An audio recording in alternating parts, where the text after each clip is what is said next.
Good evening, ladies and gentlemen. Thank you for tuning in and joining us tonight. Before we start, I would like to say a big thank you to all our Malaysian frontliners for the great work that they are doing. My name is Didi, and I'm a professional conference organizer, or as we call ourselves, a PCO. My company is Medical Conference Partners, and we are hosting this webinar on behalf of MACEOS. Tonight's forum is on business events. Business events are trade shows, consumer shows, conferences, and corporate events. The people who work in this industry includes conference, exhibition, and event organizers, convention centers, industry vendors, and suppliers. Our ecosystem also includes destination management companies, tour and travel agents, and hotel. Over 600 delegates have registered for tonight's event. Oh, I'm sorry. The latest number I got was 748. You are hoteliers, event organizers, conference organizers, exhibition owners, venue operators, suppliers, tour and travel agents, and we also have government agencies from the tourism and hospitality industry. Welcome, everyone. We have joining us tonight as well students from universities who are taking degrees in hospitality and tourism and are probably wondering about future jobs in our industry. This outbreak has shattered the very essence of our businesses. Businesses that thrives on human interactions and social gatherings. Post-COVID-19, what will our industry look like? Will our faces be forever hidden behind masks? Today's webinar will focus on what our industries will look like post-COVID-19 and how we can work together to prepare for a new future. A few housekeeping notes before we start. I have prepared some questions to ask our panel of experts for us to pick at their brains and experience. At the same time, we want to hear from you, our audience, and the questions you have for our panel. So we have a ready mobile number at the bottom of our screen where you can WhatsApp your questions to us. We will try to cover as many of those questions tonight as possible. Again, the focus of our webinar is post-COVID-19. We will only be able to take questions that are related to that topic due to the factor of time. Any questions about our current MCO and immediate impact will be discussed at other webinars. At the same time, your question might be a popular question, so it may not sound exactly like how you asked it, but it could have been asked by someone else already. So please pay attention. If you do not manage to answer your question during this webinar, we will try to get your questions answered by the panel later. So let's get started. This webinar is brought to you by MACEOS, together with our guests, ALIFE, MATTA, and MA. Our panel of experts tonight are Datuk Vincent Lim, President of MACEOS, which stands for Malaysian Association of Convention and Exhibition Organisers and Suppliers. Mr. Para Raja Gopal, Special Advisor of ALIFE, Arts, Life, Festivals and Events Association. Mr. Muhammad Akil Muhammad Yusof, Deputy President of Malaysian Association of Tour and Travel Agents, and Mr. Muhammad Halim Marikan, Board Member of Malaysian Association of Hotels. They are key opinion leaders in their respective field, and we are honored to have them with us tonight. Right now, we are all on day 22 of MCO, and everyone is acutely aware of the impact on our business due to this pandemic. However, let's hear from each of them about the impact of the outbreak from a business events industry perspective.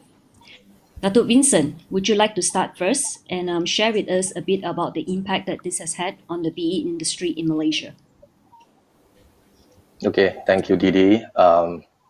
Before I start on the questions one, I would like to take this opportunity to thank MACEOS COVID-19 task force. In fact, we formed a task force about 2-3 weeks ago, and also the moderator for tonight's sessions, Ms. Didi Kwa, did a wonderful job, and her team, and also to Jeannie from MACEOS Secretariat and her team as well for organizing this very first MACEOS webinar on the post-COVID-19.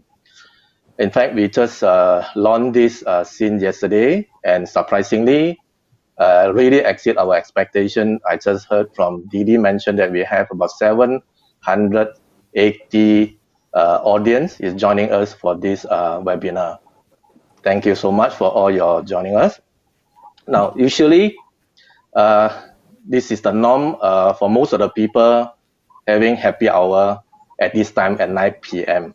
If you back to the normal work days with your business associate. But during the MPO, we only can meet online. So I call this is like happy webinar hours. It's not happy hour, but I think happily we are enjoying this journey with all of you together. Okay, let me begin with the question one. I think clearly Didi did mention about what's BE all about. A business event means is a meeting, incentive, conventions, and exhibitions. We call it MICE.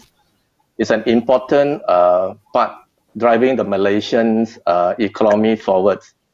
The event not only create a chain of positive financial impact of the exhibitions and the events organizer, professionals conference organizer, PCO, and venue operators, as well as other industry partners, or the whole ecosystem that include the stand contractor, event services provider, retail, F&B, logistic, hotelier, and inbound tour and etc.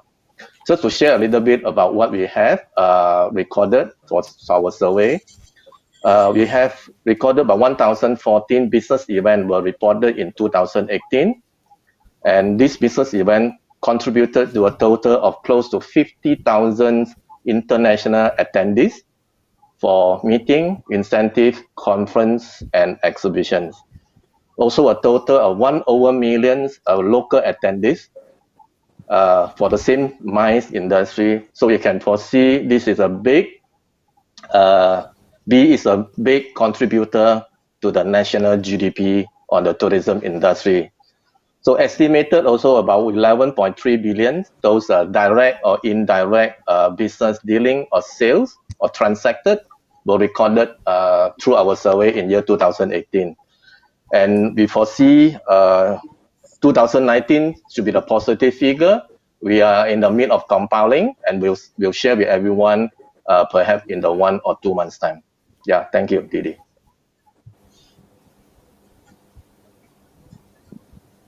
Thank you. Mr. Para, although business events is not the core business of ALIFE members, it is good for us to learn about the impact of the outbreak on your industry. Please share with us. Thank you, Didi. Hi, hope everyone is safe and sound at home. And I'd like to thank Dato' Vincent for inviting ALIFE to be part of this webinar. And as we all know that we are trying to learn new technology and new ways to, be relevant at these unprecedented times. For the concert industry or live entertainment scene, we are equally impacted with what is going on, and because the very fact that social distancing is the biggest factor of this disease being spread easily in events. So we can't conduct our business as usual, and let's look at what kind of contribution actually events bring to the economy of Malaysia, or overall any economy around the world. If you come back to Malaysia, the labor force seems to be the biggest contributing factor, because manufacturing is 37%, agriculture 10% of the labor force, services is 53%. So lots of events contribute to these services: hotels, transport, suppliers, airlines. We've got sound and light suppliers, prop designers, and we also hire a lot of human-based professionals, from sound engineers, crew members, security. So the entire gig economy relies very heavily on events, and having this been taken away and stand still, there's going to be a big impact to the well-being of all these people in the industry. So thank you. Yeah. Thank you, Mr. Para. Mr. Akil, The tour and travel industry is part of our ecosystem. We feel the loss and struggles that you are all going through. Can you quickly share with us the economic size of your industry and how many percent of it is related to leisure tourism and how many percent of it comes from corporate travel and business events? Thank you, Didi. Hello, everybody. I hope everybody stay safe, stay home. We'll have to go through a difficult time. Anyway, back to the question.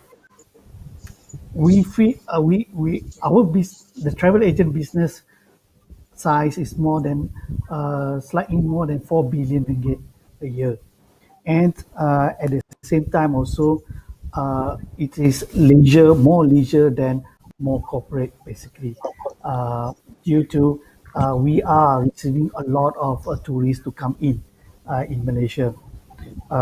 When COVID-19 started to come in November, in December, some of our members doesn't really feel the effect yet. But the most dramatic time is actually when China began the lockdown. When China began the lockdown, then all hell goes through out of the industry. And January, February, March, we practically lose a lot of business. Last time we have about 65% of leisure and 35% of corporate. But now I would say leisure up to probably less than 5%, and corporate is also probably less than 5%, as we see in the month of March. Okay, but we hope our members are resilient, and we can do it. We can go through this together, but we cannot go it individually. This is always our message to our members. So it is affecting us a lot, and we are. If you see in the market, we are making a lot of noise. Not that we are beggars or whatever, but we we have to, or else this industry will die. This industry will vanish from the tourism line. You know? So I think that is what our view on the industry for business event. Thank you, Mr. Akil. Thank you very much for sharing, for your honest and very sincere sharing with us. Mr. Halim, your turn. How did the cancellations and postponements of business events impact on the hotels? Okay, thank you, Didi. Before I start, I'd like to thank Dr. Vincent Lim for organizing this webinar. And also, I'd like to welcome all those who are listening in this evening. I hope you are safe at home and practicing and exercising social distancing at the moment. Yeah. Okay. For the hotel industry, basically, we actually did a quick survey, effective from January onwards and right up to March. Yeah. Basically, what we've seen, also forward bookings. Yeah. What we've done is we've done a calculation from March up to June. Okay, and that's based on the current MCO and the current global situation. As it stands, occupancy is below 25% and declining fast as well. Also, in terms of revenue, we are looking close or approximately 2.5 billion. 2.5 billion in terms of cancellation losses. Yeah, and that's up to June. Now, we don't foresee the situation to improve soon, and hence our members at the moment are actually now working out from June onwards up to at least September to calculate what the total loss impact, the impact to the industry. Yeah. I would like to take this opportunity also to thank the MAH Secretariat, our CEO, our board members, and all members who have provided us all this information so that we are able to bring this forward to the relevant authorities, the government, to indicate to them that how devastating this situation is. Yeah, thank you. Thank you, Mr. Halim. To sum it all up, I was listening to what everybody has mentioned, and I'm looking at the losses that has been mentioned and what I'm aware as well for business events. It looks like between the four associations here, our industry has lost a total of 8 billion ringgit just in the last few months, and we're only in the beginning of April. So it's a very sobering thought. Business events is definitely a significant contributor to the economy to the economies of all countries around the world. It provides employment to a large number of our citizens, and with the loss of jobs, it has impacted hugely on many people, a lot of the rakyat. So that brings me to my next question. I would like to ask for your personal opinion. How long do you think it would take for our industry to recover from the impact of this outbreak? Dato, would you like to share first? Yep. Thank you, Didi. I just want to add on, I missed this part on the BE industry cancellation and the postponement figure. Based on our survey as of mid of March, we've seen about 713 business event cancellations and 537 reported to be postponed. That also sum up to loss of income at 1.5 billion. This is a big, huge impact to us as of mid-March. And based on today, assume the number actually is already increased. We are still compiling this. Now, based on this number, I think the whole BE industry almost is on the shutdown mode. Totally stop. You can go for your happy hour now. Totally stop. And because at the moment you can't do anything, public health is more important. The country's border are closed. No international delegates can fly in or out, and no public events or public gathering are allowed during this MCO period, or even after MCO, maybe I think they will still observe. So we are still very worried when the DG of MOH did mention, will consider to ban public events, even though after lifted on the MCO. I hope that won't happen, or I think we got to do something in order to overcome these situations. And we foresee it will take some time to recover, maybe 6 months, to see some recovery sign in Q3, maybe like end Q3, or by Q4, perhaps the situation will improve, but I think the business will still be growing slow. So bear in mind the industry and the whole ecosystem will not be the same like last time. I think it's business unusual. So we have to prepare and change our mindset.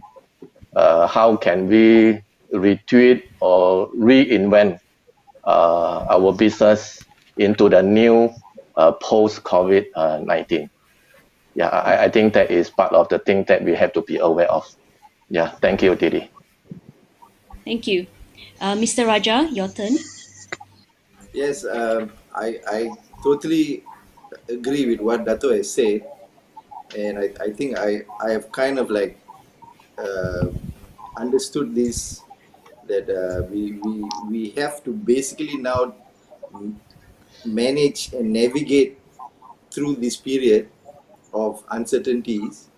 And I've prepared a short slide. If Alfred, you can pick out, yeah. So obviously we need to have a plan on how to mitigate the current situation, and either you need to cut your losses, or you need to cut your staffing, or you need to know how to manage your reserves at this point in time. And you need to accept help, and I think there's a lot of help being given out by the government and we have to, also negotiate your OPEX, your rentals, your staff salaries. The key thing now is also regular communication with your core team members. How do we, find ways to still conduct or prepare for the future, for the recovery process. These are the times that you can train your staff, you can come up with the more improvement plans of your services. So you are not, you're constantly engaged, and you have to keep engaged with the industry, speak to your associations, speak to the government bodies that are helping you, and like Dato Vincent said, you have to innovate and pivot. So these are the times where if you can find ways to start a different stream of revenues, you need to, put your team together and see what are the resources you can use to start a new source of income. We have to work together with a recovery plan to be prepared when, when the entire ecosystem improves.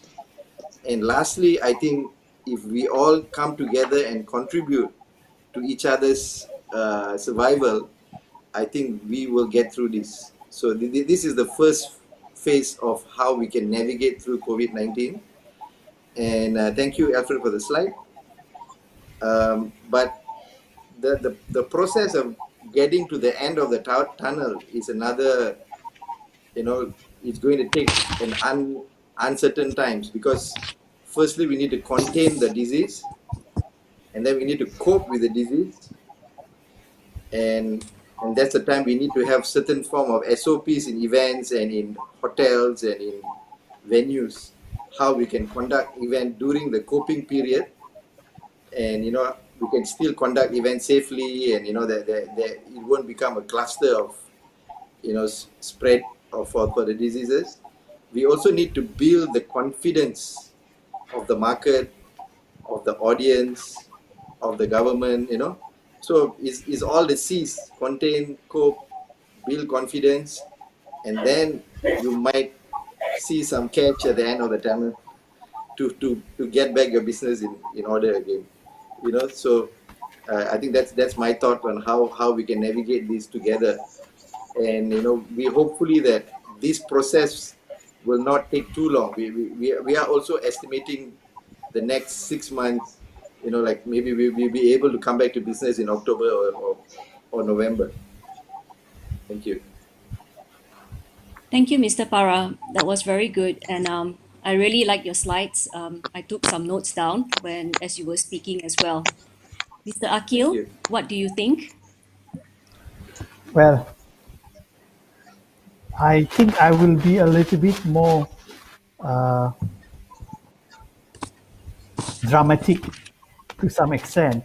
But I would say the situation will improve, or will not back to the normality, but will improve from 12 months to 24 months from now. Simply because that, COVID-19, when it hits China, it doesn't hit other countries. And then slowly it goes to other countries, and simultaneously it goes to Malaysia.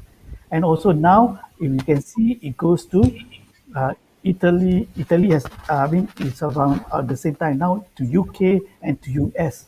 So it will go the cycle, and it will eventually come to the whole wide world. Then, because of the different timing of every countries are facing COVID-19 to the maximum, therefore every countries, if they need 6 months to back to their own 2 feet, then the other countries also probably will need the same amount of time or more, right? So therefore I would say for us, we will look at it 12 months to 24 months period. Then the situation may be okay, but it will not go. I agree with Dato. I agree with Mr. Para. It will not go to the same. Even our special health advisor to the Prime Minister has said, Tan Sri Dr. Jamila has said that we will be totally different after COVID-19. Culturally, we will not shake hands. I don't know how we are going to face Ramadan and also Eid al-Fitri. We will not hug. Probably what you see in the internet, people are shaking hands by touching their feet. Maybe that will happen. So these are the reality that we have to think now. That and from there we have to devise, like what Mr. Paran said, we have to devise a plan. And we cannot work individually. MATA, we don't want to work individually. We want to work with other associations so that we can together come up with this situation and be the winner. And to do that, it's not easy because everybody has their own interests, their own priorities, but we feel that it can be done, inshallah. Thank you, Mr. Akil. Mr. Halim, can we hear your thoughts? I think I'm, from Dato Vincent, Para, and Akil, it's obvious it will not be normal. Life will not be normal anymore. It's very hard to put your finger on when exactly COVID-19 will be is settled. Until and when normal is ascertained, it's a moving target. It's a moving target in the sense that people will always be cautious about traveling.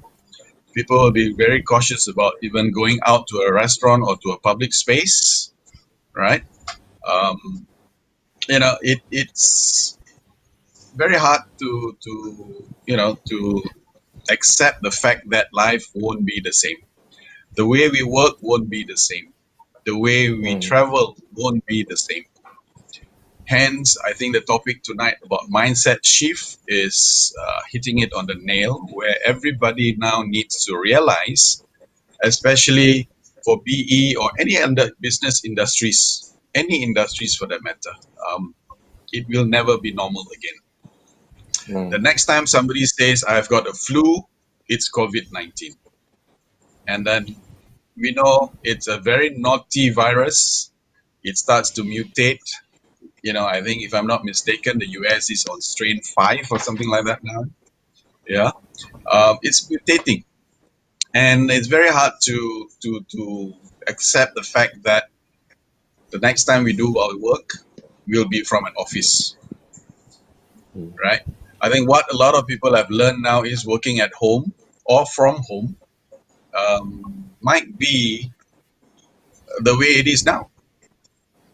The way, for Akil to send contracts out or for Dato Vincent to want to try and negotiate a MICE, a conference to come into Malaysia, it's all going to be very, very difficult. And hence, as how Para said that, we need to now look at a plan, find the right plan of how we're going to move forward.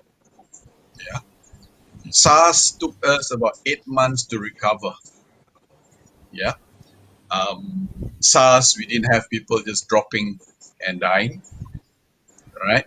So it's a very, very serious situation whereby we need to put our mindset right and start changing the way we do business from now.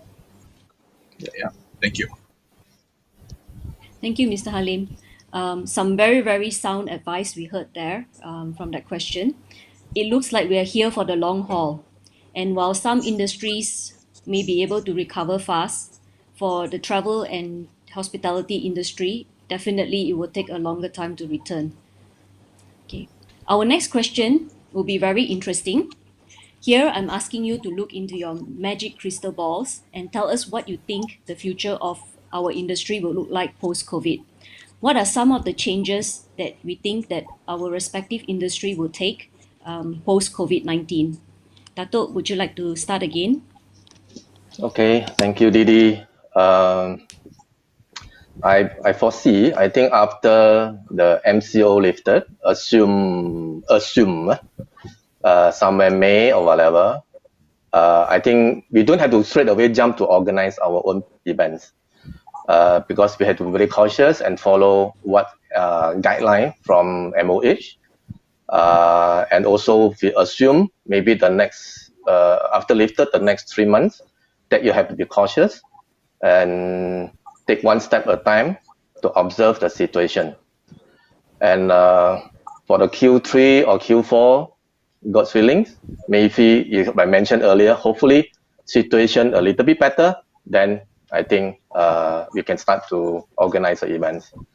Based on my observation and understanding, there is a lot of events have been postponed to end Q3 or Q3 and Q4, because whatever postponements from the Q1 and Q2 now all jam up at the Q4, even though during Christmas, even though during New Year Day, full of events. Foresee this will happen, and things definitely will be different until we found a vaccine. And previously, when in the exhibition industry or any business event, the more is merrier for us. You love to see your crowded walkway full of industry trade visitors, buyers, a lot of busy what they call atmospheres in the networking, hustle bustle, or the business dealing. We are very happy to see a good turn-up in the exhibition, whether it's a trade or consumer. But comes to post COVID-19, this will going to change. Maybe less is a must. If the social distancing apply, less is a must. I think we have to prepare ourselves by staying in tune with the listed development, whether imposed by some SOP or guideline by MOH. That's why MACEOS also take the initiative to liaise with the government or MOH that we plan to work out a SOP or guideline for post-COVID-19 business events handbook. That's the purpose why we formed this MACEOS COVID-19 task force. And I share my own research. I just want to share with the audience. Previously, when you have a nice square meter, you love to see pack of buyers or packs of visitors inside your booth. Due to the code, what they call social distancing policy, maybe I think it might allow maximum up to 4 or 5 packs of whether visitor and exhibitor per 9 square meter in your particular booth. I think we got to prepare that going to change. And maybe I think the walkway previously minimum requirement about 2.5 meter, whether you might want to reconsider the widen your walkway to 4 or even though 5 meter, so that I think you still have some spacing. I think this one is based on my research that we get from CDC of USA, they mean from Center of Disease Control. Also, I did my own research. The China, they have their first exhibitions on after the post COVID-19 somewhere last week. It's based on what I understand that they didn't make a change on the walkway, but they limit the numbers of visitors enter to the hall. Visitor need to like pre-register based on per day a certain numbers of visitors only allowed in the hall. I think this is a different scenario, no longer crowded, packed, shoulder touch shoulder, so that kind of scenario. So we have to prepare, but I think another thing, whether less is must, maybe less is go. Go means it's a quality one. Then hopefully our business is still can jalan. Yeah, that's my sharing. Thank you. Thank you, Datuk Vincent. Mr. Para? Yes, I think Dr. Vincent has, came up with some good pointers and advice how we can start doing business post COVID by having a health screening protocol for events and managing the from actually how do we clean the venues, how do we clean the seats, how do we organize the seating arrangements, the contact point with human like usherers. I think we need to like kind of eliminate it, or all using more machines, or more technology. And I think data collection has become a very important factor now, because we need to find everybody who is now basically infected or non-infected. So I think there's a lot of technology, tracking technology, that need to be kind of all put together to actually present to the authorities and also the public, and this is the only way we can actually mitigate our business and come back to business sooner. But having said that, live events business is a, especially music and concerts, it's a celebration of human talent, and people are going to be shouting and screaming and enjoying themselves. So it'll be quite restrictive to have a mask on, and so there's a lot of culture change that we need to bring about if we don't find the vaccine sooner, or so it's a lot of moving pieces for us. But like what Dato said, that like all the other industry need to come in first and start moving, and then our business, especially live events, concerts, it's down on the non-essential, lower than the non-essential part of it. So it will take a while for us, for concerts to come back in the scale that we usually do.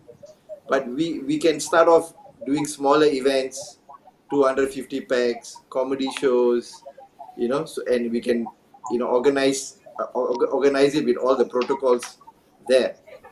So these are some of the ideas we are working together with our members and partners and all that. So hopefully we be able to convince the authorities that we can conduct an event safely. Thank you. Thank you, Mr. Para. Mr. Akil, may we hear from you? Thank you, Didi. Can I have my slide on? Well, ladies and gentlemen, this is what I feel post-COVID-19 is going to portray. You look at the tourism and leisure, we are the last and we are the biggest potential loser, being away from the turning point, which is oil and gas. And you can see here, basically aviation is also close to us and automotive is also close to us. These are the two segments that also going to help tourism, are part of tourism and leisure segment. So post-COVID, what I can say is that we are the biggest loser. And you look at now, which is already showing the medical supplies, food processing and retail, personal health care, and even IT. I think IT will go very, very far after COVID-19 because of the social distancing between everyone. And I'm also not surprised, because this is what happened when my son came back from Europe. We have passengers who wear the special uniform, the PPE, the PPE that is used by the frontliners. They wear that on board of the plane. And also, when we talk about social distancing, aviation, how do airline wants to segregate the seat? You can, if Airbus 330, you have 242 seating capacity in the economy class. So now probably you have only one person to sit in the two chairs of every two chairs. So they will carry less. And what does it mean? It means that to travel it will cost you more money. This will happen, this will be a scenario until the confidence, like what Mr. Raj said, so the confidence level increase, then people will go back to the normality. That's why I was in the beginning saying that it takes about 12 to 24 months to go back, probably not 100% the same thing that we have pre-COVID-19, but at least we are coming to the nearest that we do. And mind you, tourism was the second income contributor for Malaysia. Right? And what happens after COVID-19? We are the last. We are not the second, we are not the third, but we are the last. So this is the difficult thing for us to swallow, but this what we feel is going to happen. And that's why MATA, we want the government to realize this and to give their best support to us. We are the industry that is going to be affected most. Hotels, travel agents, convention centers, and so on and so forth. Thank you. Thank you, Mr. Akil. Mr. Halim? Okay. After listening to the three panels, yes, it is going to be very, very tough. Yeah, it's going to be very tough, but not totally impossible. I think we need to reach out now to all partners. Yeah, in this case for BE, business events. As how Mr. Akil says, the impact on travelers is going to take 12 to 24 months. How do we manage, or how do we do a huge conference or exhibition and we have to control the number of people entering the venue? Normally, exhibitions might be a week. Do we extend it to 10 days in order to meet up with the demand of those people who wants to visit? We as hoteliers, and also Mr. Akil, even Dato' Vincent, we go to trade shows which used to be 3 to 4 days, which are now cut down to 2 days. And it's all because of costs. The increase in costs. When there's an increase in cost, there's a reduction in participants, right? So from the hotel standpoint, the first point that we got to look at is the post-COVID would be staffing. To date, there has been 3 categories of staffing for the industry that has taken place. One is those who are still working, those that are on partial pay, and those who are on unpaid or who are away on leave. Yes, we have gotten government support to cover the payroll costs, which in any industry is the highest cost, right? So at the end of the day, it's about the perception of large gathering, a perception of large number of people traveling, which will impact the industry, the hotel industry or any industry in BE. Yeah. So for the hoteliers, I believe we have to realign our segments. We have to realign and review our channel of how the business are coming in. We have to realign the geographical business. Where are they coming from?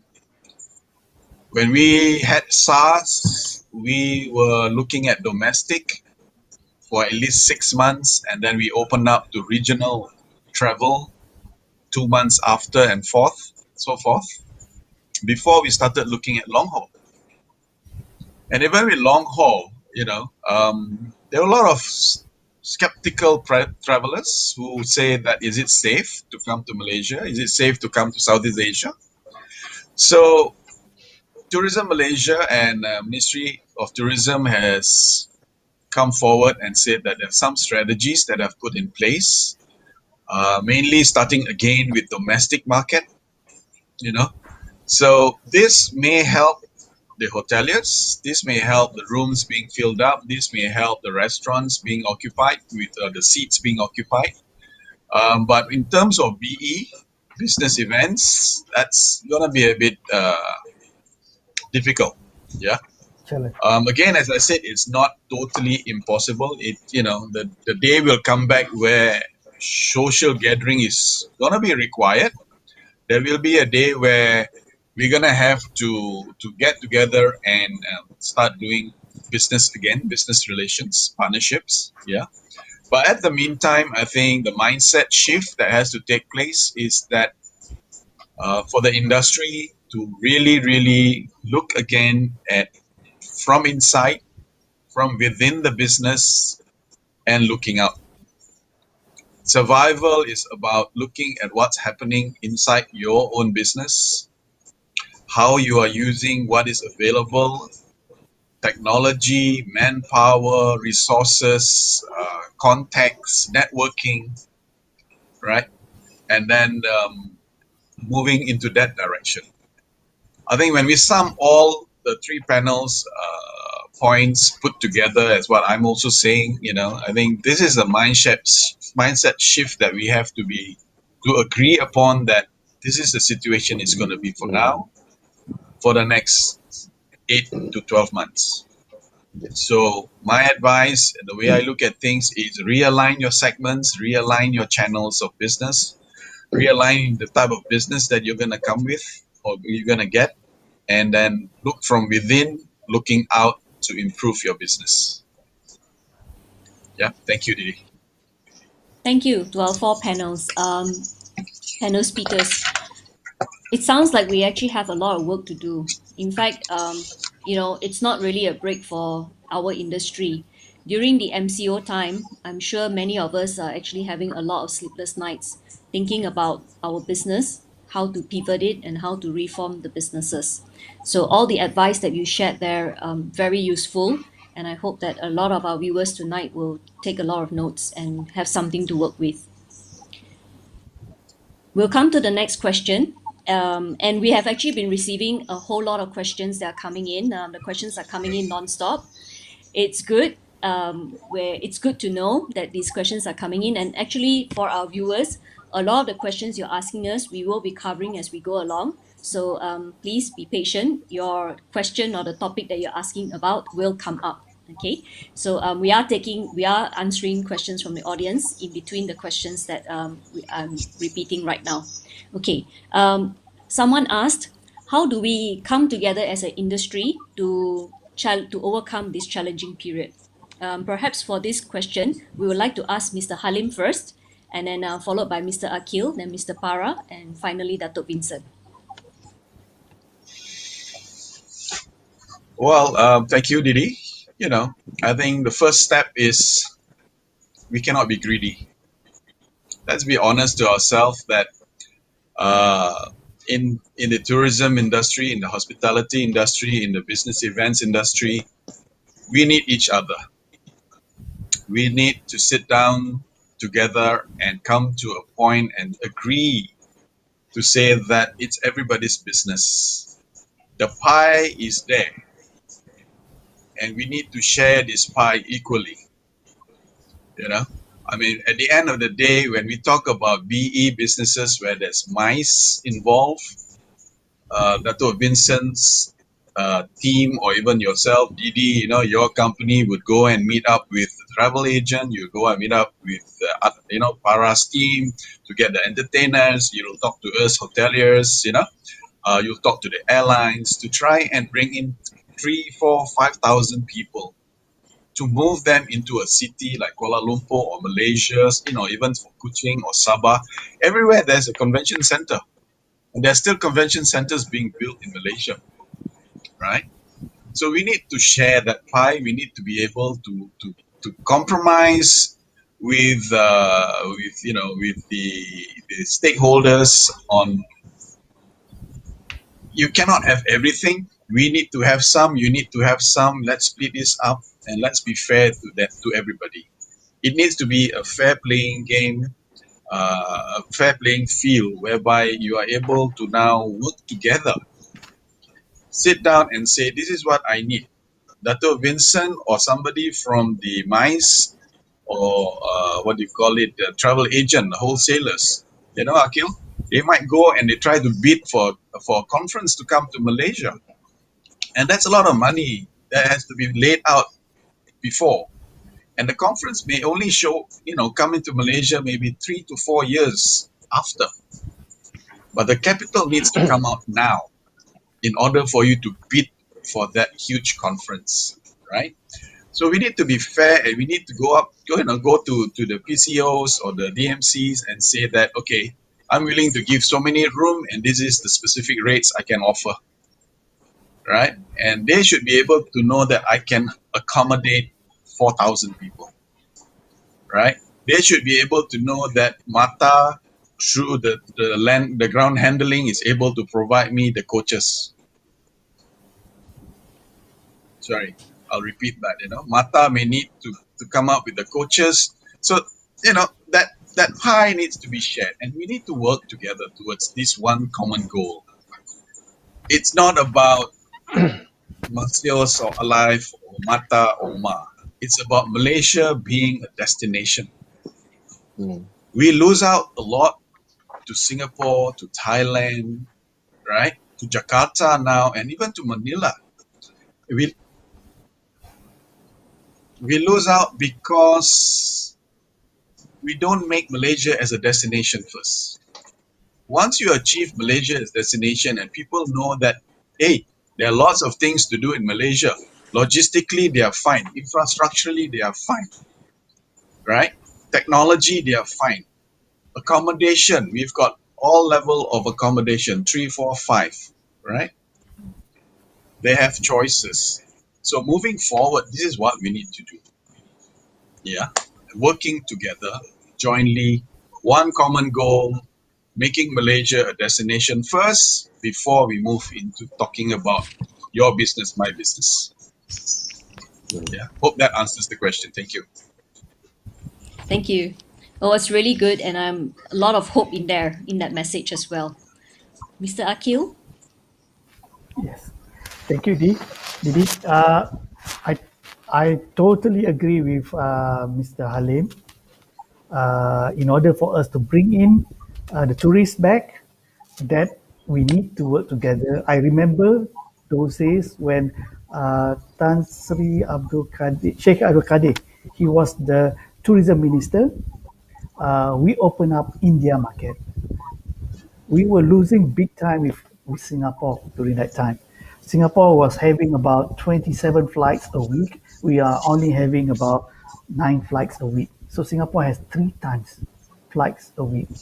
So what we did that we went there, we worked hard, we go to 7 cities in 10 days. Hard marketing, hard canvassing, and hard trying to gain the momentum back to our country. But there are another factor that we have to look at, which is COVID-19. The social distancing is quite dominant. The fact, you see, I would say probably people will come. There will not be staying 2% in a room or 3% in a room in order to cut costs. Probably everybody will stay single. Okay, so that is one of the things that is going to increase the cost. The other thing that I mentioned just now is the flight. Well, last time airlines are enjoying with 80% load factor, 90% load factor during peak period, but during post COVID-19, it will be probably 50% or 40%. So they have to find out a way how to reduce further their cost, at the same time not to increase too much, or else you will put people off. Okay. The other thing that I would say is that the government, the private sector have to be a same team. The same team. We have to work together. Okay. This can be done in terms of domestic tourism. How can we do that? A lot of our companies has contributed to HRDF. Right? When HRDF, they have the funds. So HRDF funds is to do training and make this training mandatory only in Malaysia for the next 1 year. Do not allow anybody to do the training overseas. Use all the local content, the local expertise, the local teachers, or the local person who are knowledgeable. Use them, and then use the travel agent. Use the hotel, 3, 4, or 5 star hotel. Use the conference hall. Everything we do it domestically. If you are afraid to travel, then if you are staying in KL, go by land. Right? That way, I think it will help the industry to to survive in the beginning, before we can go further away to attract the international event to come in. I mean, we would like to see the international event to come in immediately after Malaysia is certified COVID-19 free, right? But the main thing is that whether the social distancing is still a mandatory during that time. It's very, very difficult to imagine this kind of thing. So I feel in order to, what MATA feel is that basically we echo what Mr. Halim from MAS saying, that we have to work together as a team, and government also have to be our team. Government cannot see us as the enemy or the people who are making a lot of problem to them. No, no, no, please. This is a crisis. We have to sit down together and engage more, and make sure that we come out as a winner. And that is easy said than done. Believe me, we have been to SARS, we have been to Japanese, what you call it, Japanese, the one that is all these diseases we have been to, we have go through. But COVID-19 is totally different. Totally different. They have so much thing that we have to consider. Therefore, we have to put our ego in the pocket, put it in the pocket, and meet up with everybody and try to make things happen. Things happen for the travel agent, things happen for the hoteliers, things happen for the concert, things happen for the exhibition hall, a venue, right? And who is going to be the people who's going to gain this? Is the government, through sales tax, through income tax, through this one. So government has to think that way. Government has to understand their role, because 30%, or sorry, 25% of our business, if we make money, belongs to them in terms of taxes. So they must make sure that we survive. We cannot just put, oh, cannot, sorry. But I agree, there will be casualty. We have to accept casualty. And who is the casualty? Who is going to be the casualty? That I cannot say. I leave it to God to do it. Thank you. Thank you, Mr. Akil. That was a very strong and compelling proposition that you put out there. And I hope that our government is listening as well, because as you rightly pointed out, they are part of the team. Mr. Para, we'd like to hear from you next. Yes, I think we are already working together as a team. I mean, this webinar is already a statement that we are working together. The industries come together as the frontline medical people are trying to save lives. We are here trying to save. We are the frontliners trying to save our industry. So I think there's, from the stories that Akil and Halim was telling us, I think there's some incredible stories, and we are very resilient throughout all the chapters of all the diseases that we've gone through. I believe that if we have the personalities in the industry, we have the incredible characters like Dato Vincent and all that. I don't see we failing to come back from this. I think we what we have to do now is work together and with one common goal without now the priority, like what Encik Halim said, is Malaysia. If we put that common goal together and work together towards it, we all will come out of this. Thank you. Thank you, Mr. Farah. Dato'? Thank you, Didi. I absolutely agree with the three panels, especially Encik Halim talking about Malaysia is the preferred being the destination. I think it's a good thing. I think we have to look forward, like what Mr. Para mentioned. Hopefully, the Minister of MOTEC is watching us and hear something from the industry players. It's also good if there is a chance, perhaps maybe we can suggest to the MOTEC or the Minister. I don't know whether they already formed. It's just to have a recovery task force committee that consists of the industry representatives to advise and work together with the ministry. How can we overcome this COVID-19 as short as possible? I think if you're talking about 1 year, 12 months, or 24 months, that will be a big damage to the economy. So a lot of industry players are not able to sustain for so long. Because for the first 2 months, we already hear a lot of news from the SME, even though through our member survey. It's a very scary report that some, even though mentioned between 4 months, I think we can see 50-60% of the company got to wind up. I think that will be a very scary, and we try to support each other because all of us is in the same boat. So we have to support each other, because when there's an event or when there is a business event back to normal, we still need all these industry players of our partner to work together again. And we know, I think we hear from everyone, I think we forget about international event in the midterms. Long term, I think 1 year, I hope maybe will start to coming back. So I wish more local homegrown events can be organized, so that at least there is like MATTA, I think a Cuti Malaysia. So on the business event, I think we still can focus on the domestic market.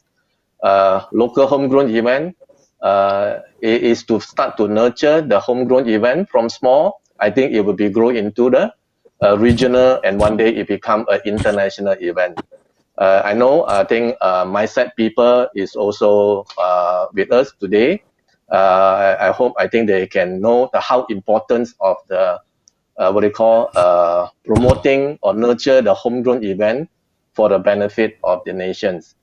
So I think before we end, I also wish on behalf of all the organizers, whether it's a PCO or PEO, exhibition organizer, we wish, or I hope, the venue operator can relook and reconsider the hall rental package could be more flexible during the post-COVID-19 period, assumed for this year or for 2021, so that there is a flexible, and your contribution, you play a role, I think forever people will remember, because you help the industry player, the small and the medium events organizer, PCO, exhibition organizer, to sustain their business, let their small event continue to kickstart, to run. In fact, I think we don't think about making money for this year. If we can sustain for this year, I think that is already a plus point. So from there, before I end, I urge maybe all industry players will agree with me that we have to work together, not only among the MACEOS members. We wish, I think it's a good start for today, all the 4 captain of the industry that we are here for this webinar. I think it's a good sign in the future that we can work even closer and create a better synergy among our industry. Thank you. Thank you, Dato'. Thank you everyone for that session. It looks like, as you all say, for us to recover, we start first by looking inwards, by working together, by building up the foundation of our industry again from within, and then we'll be strong to attract the international guests and international tourists once more. Moving on, we've already reached 10 o'clock, which is our 1 hour, but I think we have so many questions coming in still. So perhaps with everyone's permission, we can go on for another half an hour. Is that No okay? problem. Okay. Okay. All right, No thank problem. you. Bloody man. Okay, thank you. Nothing So, to do. nothing to do. Okay, well, quite a number of the questions coming in are about technology. So, how is our industry able to use technology to adapt? Gentlemen, I came across this post. Alfred, would you mind to share it? So, this is very apt. Who led the transformation of your company, digital transformation of your company? Okay, Alfred, can we go back to our screen, please? Thank you. So, perhaps I'll ask, would anyone like to tackle this question first? Okay, I start first. I don't, Okay. yeah. Okay. I think technology at the moment, I think, display a very important role for everyone. You just imagine if we do not have this webinar, we don't have a Zoom meeting, if during the MCO period, we have nothing to do, right? I think that is proven technology will help to see how our business will still continue. And a lot of people are still talking in like industry, all talking about whether the virtual exhibitions, whether it's the online exhibition, and how to digitize your business event so that you still stay active. And because of the younger generation, earlier that we taught, because of their more IT savvy, but I think because of the because of the COVID-19, this become a very important tool for us to reinvent our business event. In short, I think to reinvent into this business tool is a must for me, I think, whether it's a mid-term or for long-term into the business. Because I remember I attended one CEO summit in Shanghai in 2018, was invited as a panelist. You remember someone is presenting, is talking about the exhibition 2.0. Seems, I think, because of this COVID-19, it will help the industry to achieve the exhibition 2.0 faster. I think we foresee whether that is fortunate or unfortunately, but I think it's unavoidable. It's already must.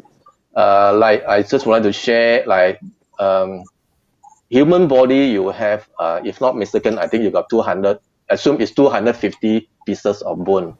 With the modern technology, there is 251 pieces of bones.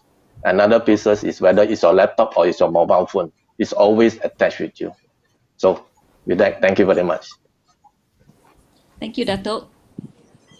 Yeah. Mr. Para, would you like to go next? Yeah. I think not everything negative came out of COVID. I think COVID has, got us to think out of the box, got us out of the comfort zone, got us together to think a solution where we have to use technology at this point in time.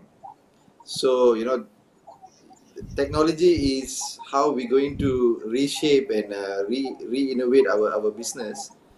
For the live events, we've been doing a lot of streaming concerts already before, but now it's going to look like people are going to expand it and find ways to monetize it as well. And so it's part of and parcel of how we have to adapt and also find ways to improve our business through technology. So we all as a company need to have a team, or we or the leaders of your business need to lead this quite seriously not only during a crisis, but throughout your business. So we'll be ready for the next crisis, you know. So I think that's the key taking from what I can share with the viewers and the panel. Thank you. Thank you. Thank you, Ms. Para. Mr. Akil. Well, for MATA, we are doing something about technology, and I think COVID-19 will make us to accelerate our intention to have our own platform for our members. Actually, we have just launched it last year, and I feel that we did not get a lot of good support, but out of this COVID-19, I'm sure now MAHO, MACEOS, ALIFE, and all other association or industry which is relevant to tourism, we definitely want to work together to make sure that our platform, which is we build it for our members, it can work, it can help to bring back the business that we lost during COVID-19. Uh, and technology is also the answer to the future of the business in tourism and also probably in other industry. Yeah. So we have to embrace, even though I am not really well versed in technology, but what Mr. Para said to me this morning, I have to embrace it. So whether you like it or not, whether you are 20 years old company, owner of a 20 years company or 30 years old company or 5 years old company or even 1 years old company, technology is the answer in travel industry. And technology does really works and it does really bring the business. So the fastest way to earn your dollar and cent is also through technology. So what to do? We have to embrace. We have to what uh, orang tua-tua cakap, tidur makan dengan teknologi. Thank you. Thank you. That's a new hashtag for me to learn. Tidur makan dengan technology. That's a good one. Thank you, Mr. Akil. Mr. Halim, we would like to hear from you. Okay, I believe I have a slide for this one with regards to technology. Yeah, thank you. Thank you. Okay, technology and the hospitality industry, it's not something new. We've been embarking and using technology for our business for a long time now, actually. Yeah. In fact, we sometimes forget that Y2K was 20 years ago. And all that commotion with regards to Y2K, and that's already technology being used. Yeah. So, we will continue. We will continue to use technology and we will all continue to enhance our operations using technology to make it easier for our customers, for our guests. Yeah. However, in the hotel industry, we cannot compromise the personalized service. It is a perceived expectation by our customers when they come to hotel to receive such personalized service, right? I mean, now we talk about checking in using your credit card and using kiosks and all that. Yeah. So those are just enhancement, but you still need the people behind it. And as we already spoke earlier about manpower being the most expensive component or most expenditure for operation, we need to maintain the staff. We need to maintain, but however, we need to train them to be more multitasking. We need to train them to be able to use a lot of the technology to help with their daily task, right? And definitely e-commerce platforms and social media. That is definitely going to be used even a lot more now, if it's not already being used a lot. Yeah. But the interesting part about technology will be the technology for marketing. I think we'll be using a lot more now since we are realigning our market, our segments, realigning our channels and geographical origin of business. The technology for marketing will come in very largely. Yeah. And lastly, technology for culinary and F&B team and the rooms operation. We're gonna have to start thinking about investing. I do understand some companies do provide hire purchase arrangements for equipment in the kitchen to be a little bit more technical or technology driven, right? This will actually again enhance the production of food or culinary, but at the same time it allows staff to be a little bit more multitasking. Yeah. I used to joke with my son to say that nowadays hotel school, you need to learn to push a button, right? As opposed to what I did 30 odd years ago, where everything was manual, right? But at the end of the day, that's the real life now. That's the real thing now. So technology, this is the direction we need to go. Yeah. And as Dato said, the webinar, here we are, right? Video conferencing, but the important thing to realize now, moving forward and changing our mindset is conferences will be smaller for the time being. Convention centers will probably, have difficulties trying to fill up all their 10,000, 20,000 square feet or, square meter halls. I think this is where, when I say earlier about working together, is basically talking about MACEOS and PMCs and PCOs and DMCs to now come back to hotels, because we do have ballrooms, we do have banquet halls to cater to the smaller meetings, smaller conferences. So that's one of the meaning when I say work together. Right, it's nice to be in the convention centers, but at the same time, we do have facilities as well. However, from the standpoint of a hotelier, I think a lot of our facilities need to upgrade, and their upgrading needs to come into the technology part of things, the state-of-the-art technology equipments nowadays. Without that, even the hoteliers will have a lot of difficulties matching up to the demands of the participants, demands of organizers. So again, changing the mindset, this is something that hoteliers need to bring themselves forward and start looking at state-of-the-art equipments to cater to business events. Yeah. I think that's my take on it. Thank you. Thank you, Mr. Halim. I think that was a really good.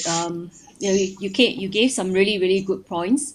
And at the end of the day, technology will be a key driver across all industries. We just need to adapt, and we need to adopt technology. If we do not, then we'll be left behind. Another very popular topic that everyone has been asking a lot of questions on is safety measures. What type of safety measures do you see that your members will put into place to minimize the spread of COVID-19? Even though we have a vaccine, it may be 12 months to 18 months before we will get the vaccine here, and to build confidence in returning customers such as tourists, corporate clients, and show delegates. So what type of safety measures? That's what they would like to know. Dato' Vincent, do you want to start first? Okay. Thank you, Didi. As a professional exhibition organizer, I think we have to put our visitors or exhibitors or our staff, their health is the first priority that for us to take. Whether you like it or don't like it, I think it's a must for the post-COVID-19 business event. And I foresee post-COVID-19, after all these venue operator and show organizers, I think we have to look into the hygiene facilities. I think that is unavoidable that we have to go. Example, that you need to have your face mask, hand sanitizer, temperature screening and sanitizing tunnel. This is one of our members have been sharing with us that they have been invented into using the shell skim system, and then they also spraying out the like a mist fan that you for walk through the tunnel so that you can cleanse your body. Same thing, I think also the social distancing policy have to apply, so reduce crowding and also practice social distancing as what the government enforced at 1 meter away, and assume per human. I think this is only my internal research together with my team. Per human, assume is about 4 square meter, left and right, front and back, that you require 4 square meter per visitors. If you are taking, let's say, 10,000 square meter, 10,000 square meter means like assume Hall 1 to Hall 5 of Kuala Lumpur Convention Center. So between the 10,000 square meter, that means maximum you might want only allow 2,500 visitors enter to the hall at one time. This is just only my own assumptions. And no more shake hand. You just imagine when you're doing business, you no more handshake, no high five when they sign the contract. And all this, I think we got to slowly adapt into this kind of new business practice. Even though like registration, those were the day I think you like to see people are queuing at your registration counter because of the social distancing policy. I think you have to be innovative. I think try to avoid that kind of queuing. Even though it's underwater, I think you still need to put a box or guide the distance. And a lot of changes are happening after or post COVID-19. So we just have to prepare ourselves, mindset change. Just want to share with you all, I think Jakarta yesterday just announced the Gojek. I think everyone knows Gojek is like a motorbike taxi. Because of the COVID-19, the Gojek services no longer allowed to carry passengers. Now Gojek become like another only food delivery service allowed. So you can imagine, I think a lot of things will be changed into the exhibitions or into the conference. So I think we put our stakeholder, delegates, exhibitor, visitor of their health is a #1 criteria. I think we can do something for that. Thank you. Thank you, Dr. Vincent. Mr. Para? I think Dr. Vincent covered most of the key health screening at the venues, and I think usually it was security screening before for events. So now there's another layer which is health screening. There also talks about actually testing people for COVID-19 before they enter the venue. So these are the measures that people are talking about around, and we on our side we are already sending out surveys to our ticket buyers and our fans who usually come for concerts and all that, is how do they see themselves going to events in the next 6 months? What kind of behavioral changes that they can adapt to? So we are coming back to, we are putting back these questions to the public, so we will understand them better, so we will be better prepared when we are designing the SOPs and how we can because the only thing that we can fight this with is human behavior now. Social distancing, cleanliness, and this is the only weapons we have now to fight this disease. Because although there are trial medications to cure people, to not cure, is to basically mitigate their health currently, but we have to really look into the behavior of our attendees, our employees, the venue employees, so how I think that is what is going to give the confidence for people to come back to events. You know, so I think these processes are very important to be implemented and shown to be implemented very, very seriously. Thank you. Thank you. Thank you. Mr. Akil?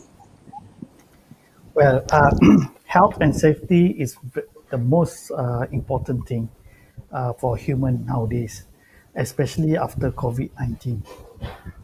So you just imagine, I just thinking of taking you all through the process of we bringing in the exhibitor or the visitor of the exhibitor to a hotel. Okay, so there will be a temperature screening at the airport, and then before they board the bus, our driver will also do. We have to do the temperature screening as well. At the same time, also the guests will also want to know whether the driver is okay or not. Then the guest will also do the temperature to the driver.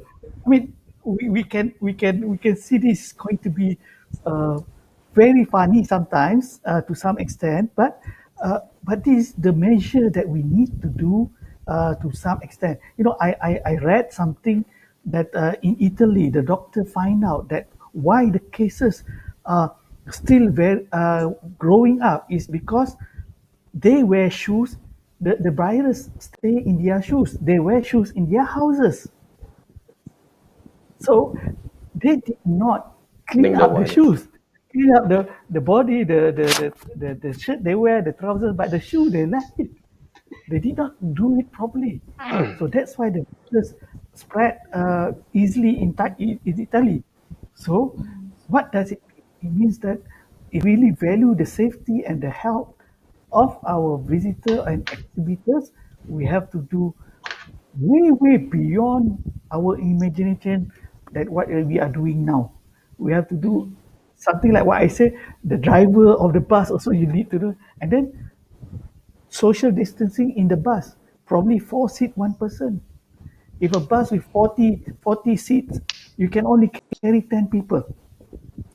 So what does it mean? It means more trips have to be done, to go to the exhibition center, and what will happen? More cost will happen. More cost will incur to do Yes. this. So this is the small things that I see that the industry has to understand as a whole. That's why, in order for us to be a team player, yes, Dato, you are right. You will tell your MACEOS members that try to reduce the price so that we can attract them. The same goes with ALIFE, Mr. Para, your artists, probably they cannot earn as much as what they do because all these savings actually will come and throw into the expenditure that they will spend on safety, on health screening, and all the other things that required after COVID-19. So this, I don't know how much is it going to be, but something very interesting for us to discover. And I Yeah. think our Ministry of Health is looking into it, is learning how to do this. And I think sooner or later we will know what we need to do and how we want to do it.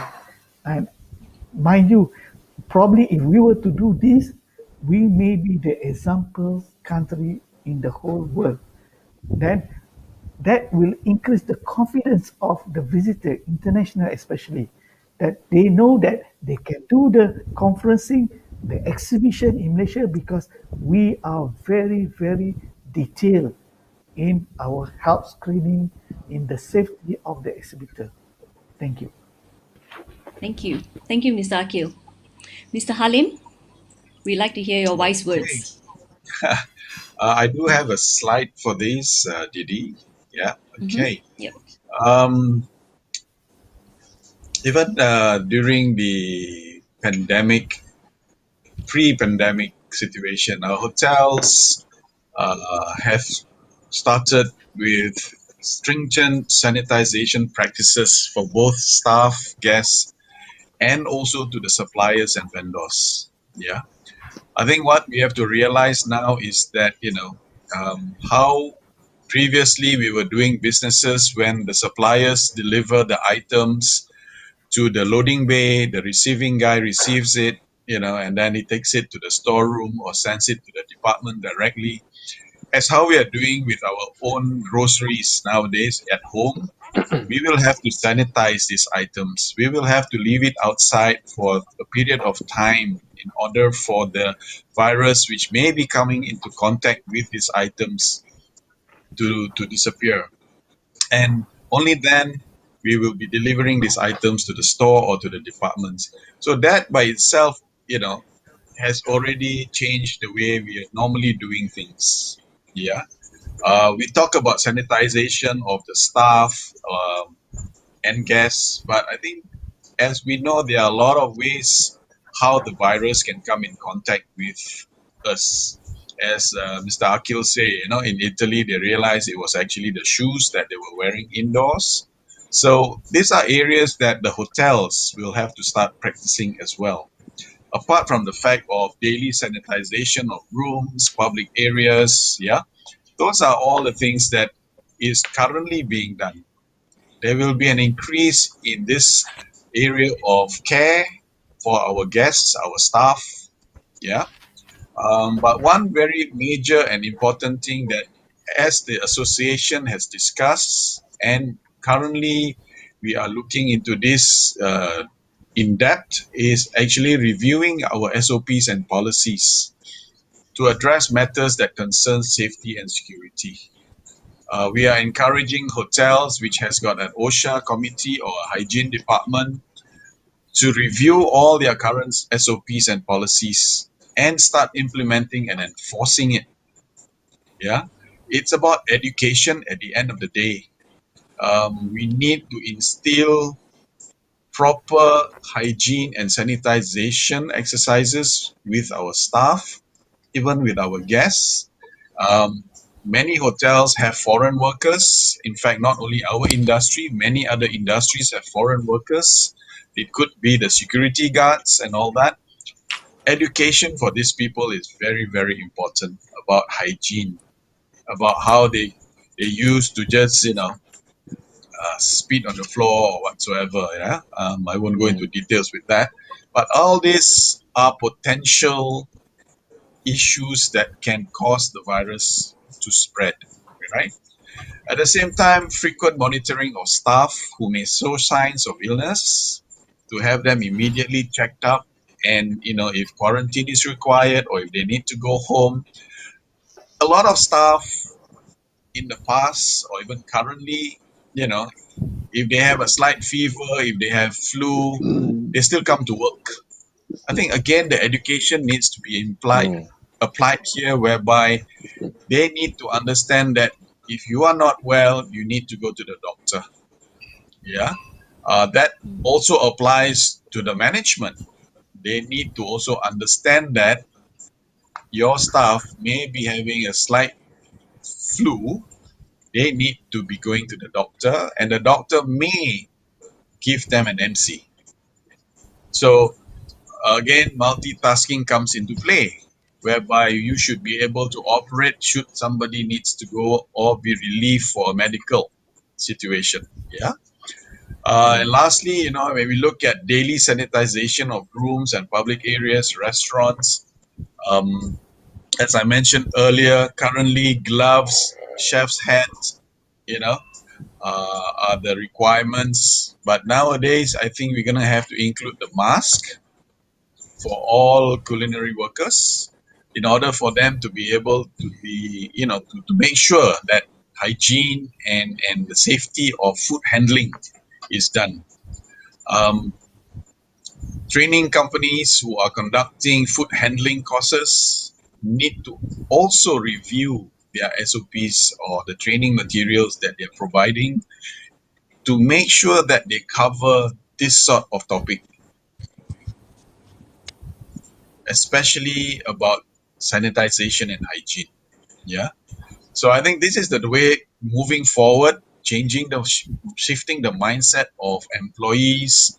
If employees are able to conduct this, then they should also be able to share this with customers. And that is where the perceived confidence will come back in if we are all able to do this, right? So I think this is something that changing the mind or shifting the mind is important with regards to post-COVID. Thank you. Thank you. Thank you, Ms. Halim. We have a question here. Maybe Dato, you might want to take this question. It's by one of our guest viewers, Francis. You have touched on collaboration, but have you guys worked on a platform for us to come together? Independent players like us won't have the resources to do so. I think the associations is play a important role to connect the industry players together, and especially during the crisis, sometimes like individual voice is difficult to hear by relevant ministry or agency. If you really know, I think please join us, whether it's a members of the MACEOS or to understand us more, or let us know you more and see how actually we can work together. We are looking forward how to connect the industry player together so that we can have more louder voice. At the same time, also we also want to work closely with the relevant bee industry associations in Malaysia. At the same time, also regionally and internationally, MACEOS also play a very proactive role to affiliated with the AFICA, is a Asia Federations of Exhibitions and Convention Associations. The same goes to the UFI, ICA, and all these international bodies, so that we're able to learn and to share, so that we learn from each other. So please talk to us or talk to Jeannie. We always can keep in touch again. Thank you. Thank you, Dato. Didi, may I add to this point yes. on this Yes, question? Mr. Halim. The floor is yours. It comes back to technology, right, Dato? Yes. I know there are some countries that actually do it, and it's almost like a bidding process, whereby if the PCOs or DMCs requires X number of rooms, X sort of services required to work from travel agent, it's a platform whereby one can go in and MACEOS, for instance, will say, okay, we are bidding for a exhibition or something 3 years down the road. This is what we require, and as MACEOS members, we are able to then go onto the platform and actually put in our biddings, right? And I think this is again what we say moving forward and talking about technology. Suppliers for raw materials, we are using technology. I'm looking for 20 kilos of tomahawk beef. I go into the system, and only some suppliers do carry this item. Not every supplier carry this item. So whoever has it puts in a bid, and I'll go to the best bidder.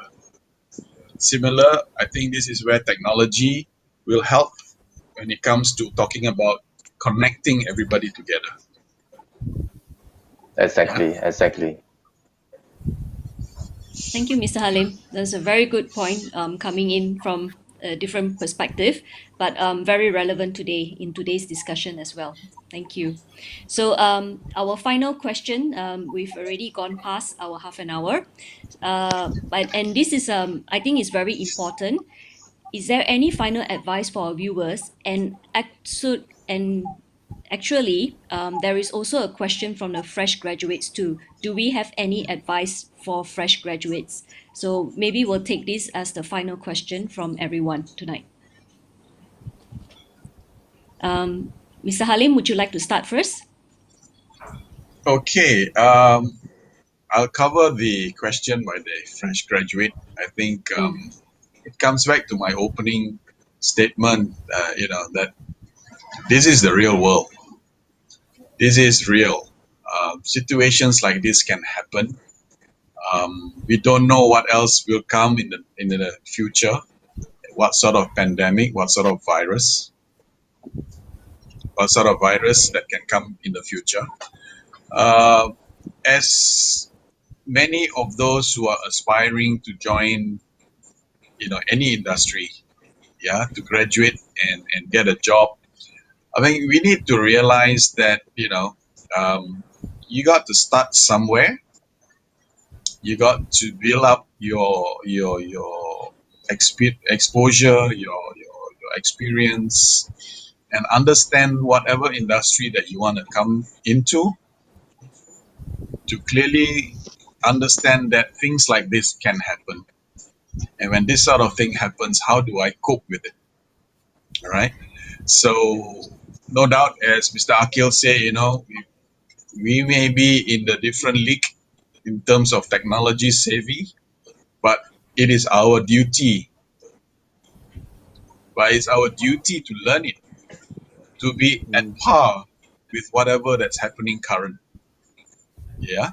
So I think that's what I could say with regards to the fresh graduate.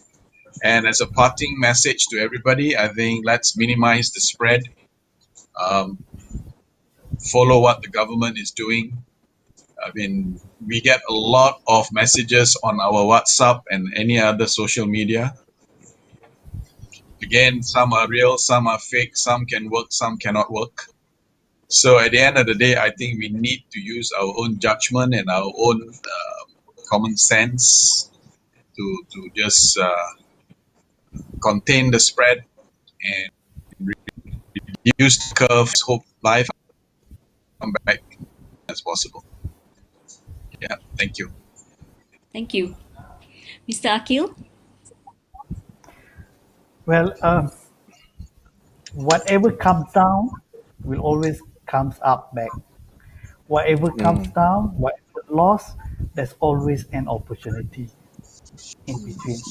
So it's up to each and every one of us to see that opportunity, to seize that opportunity, and to use it to the benefit of uh, individuals or a group as a collective thing. So you as a fresh graduate, do not see this as a lah, teruk lah, I in the wrong cause, all these things. No, please. No, you should not surrender before you go to the battle. What you should do is that use this and find the light at the end of the tunnel. Find the opportunity at the end of the working experience. I am sure, and I believe this industry is, even though it's free by by the nature, but still people like to travel. People wants to travel. People needs to travel. So therefore the request and the interest and the requirement is always there. Only it's up to you. You have to portray, you have to do, you have to be innovative, and you have to use your initiative to ensure that you can excel in the industry. Do not just be a listener, a follower, but be a leader. Not many people can be a leader, but I don't think that it is not possible for you. It is possible. Okay, go for it. Go for it and go for it. Thank you. Thank you, Mr. Akil. Mr. Para, any words of wisdom? Yeah, I think every generation, they are opposed with unprecedented challenges in their lifetime, I think. And as a fresh graduate at this point in time, you might look at it and say that, oh, why in this point in time I'm facing this, but if you have coped and managed to get through this, the rest of the journey will be a lot more easier for you. So use this as an opportunity to learn, because learning is a lifelong process, So with this challenge is not only, is just for you or us, or is going through every single human being in the world that's facing the same challenge now. I think Malaysia, I think we are coping quite well with a lot of other countries that I think we can see our health frontliners are doing quite a good job, and we are quite blessed that the death rates are not so great like the other countries in Europe and all that. So with every human being facing the same challenge, and we are uniting together to fight the same enemy, it's impossible for us to lose this battle. I think humanity is one of the greatest strengths that we need to now come together and be and save the world that we all are living in now and facing. So that's my final words for today. Thank you. Thank you, Mr. Para. Thank you. Dato', would you like to wrap up? Okay, thank you, Didi. Alfred, could you please share my slide? Now, this is just my one slide. Just want to share with everyone. I think y'all can read. Life is not always perfect, and there is always a possibility for a problem right now. But the problem is not the end. But it depends how you see, like what Mr. Akil say, that and Mr. Para also did mention. If you break your pencil into two, the other one, I think, is also another piece of pencil. You can sharpen it, and then now you got two pencils. So in life, nothing is impossible. It's an always turn impossible become possible. This is the different. Yeah, you can excuse the slide, Alfred. I think just would like to share a little bit. In my past career, I never come across so tough, so different crisis. In my previous experience, in my exhibitions, I gone through like birthday, I gone through like election day, we gone through like a lot of demonstration, even though one of my show home deck was just after SARS. I think we gone through all these kind of things, but never come across of this COVID-19 so much different. But I think we have to, because like what you say, I think we have to think out of the box. We always make impossible possible. So I think let's work together and see how to overcome this. Do stay calm, stay at home, stay cool, be patient, because this COVID-19 is just periods of time, whether it's 3 months, 6 months, or 1 year. Time will come back to the normal life. Prepare ourselves for the next new beginning and when the economy bounces back. First thing is to sustain the company and be prepared for the next economy to bounce back. And I wish all of you good health and stay safe. I think that is the take-up point, because at this moment, sometimes don't force yourself if this is not the real time for you to go. In Chinese say, Cantonese is say like what, 天時地利人和. I think it means you don't have the, maybe Didi, you know how to explain. It is not the time for you to invest. It's not the time for you to do. You don't have the luck. You don't have the timing. And this is not the good time. Maybe you might want to pause for a while and wait and go back. And then you start again your new beginning, a new journey. Yeah, thank you. Thank you, Dato'. Thank you, Didi. Thank you. And with that, I would like to thank our 4 experts and a big thank you to all our viewers for spending your precious evening with us. We hope this webinar has given you new ideas to work with. To survive this period in history, we need to change our mindset. As entrepreneurs and people with entrepreneurial mindset, we will find solutions and visions to adapt to any new future. Please look out for future webinars by MACEOS. If you have any ideas or topics you would like our next webinar to cover, do share it with us on our WhatsApp number within the next hour. As an industry, let's stay united, support our Ministry of Health in their efforts, and change our own mindset. With that, stay home, stay safe, and stay healthy. Thank you and good night. Thank you. Thank you. Bye. Bye. Night. Thank you, Halim. Thank you, Akil and Para. Didi, Thank you. good job. Take care. Thank you. Bye. Thank you very much. Bye. Thank you, Didi in house, Didi. Thank you, Mr. Akil. Thank you.